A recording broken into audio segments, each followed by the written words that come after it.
Hello viewers, সবাই কেমন আছেন? আশা করি আমি ভালো আছেন। আজকে ছোট্ট একটা টপিক নিয়ে আপনাদের সামনে হাজির হয়েছি। আর আমি ভিডিও বানাই মূলত যারা আমাকে ভালোবাসে আর আমি যাদেরকে ভালোবাসি এবং যারা আমার ভিডিওগুলো ফলো করে তাদের জন্য আমার এই ভিডিওটা বানাই। তো যেহেতু আমরা মোবাইল সেকশনে কাজ করি, তো মোবাইলের বিভিন্ন সমস্যা, খুঁটিনাটি সমস্যা নিয়ে আমরা আপনাদের মাধ্যমে তুলে ধরার চেষ্টা করি। তো ফার্স্ট স্টেপে আমরা যখন একটা হেডফোন হাতের কাছে পাই, তো আমরা যারা স্টেপ বাই স্টেপ কাজগুলো বুঝি তারা তো কাজগুলো সাকসেস হয়, আশা করি 99% কাজ সাকসেস হয়।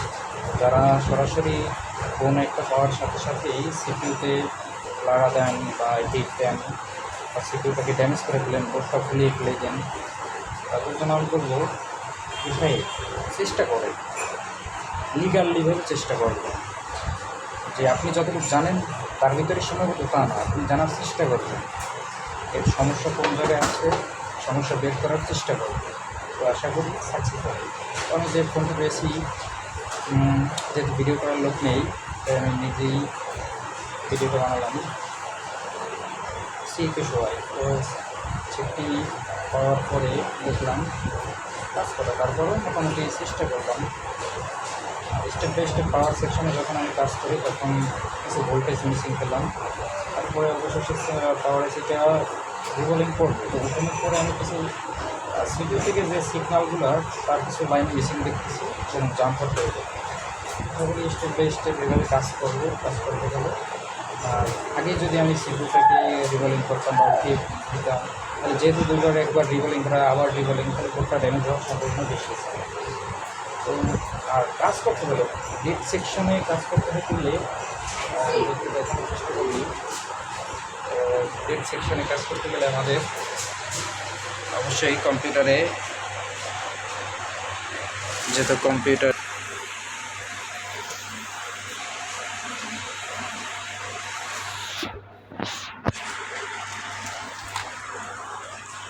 যে বর্ণীয় যে কাজটি আছে ভালোভাবে বুঝতে হবে। তো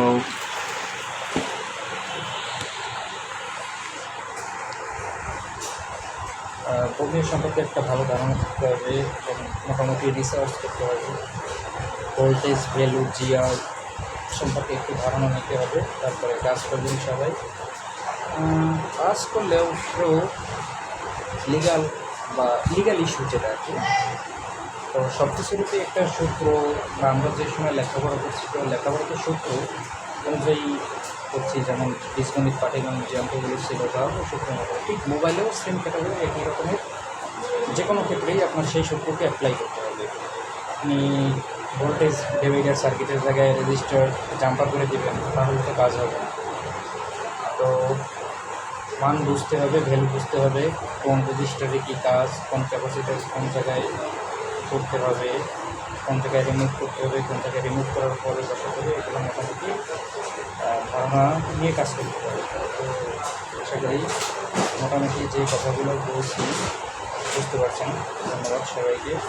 পরবর্তী ভিডিওর জন্য চ্যানেলটি সাবস্ক্রাইব করে রাখবেন। ধন্যবাদ।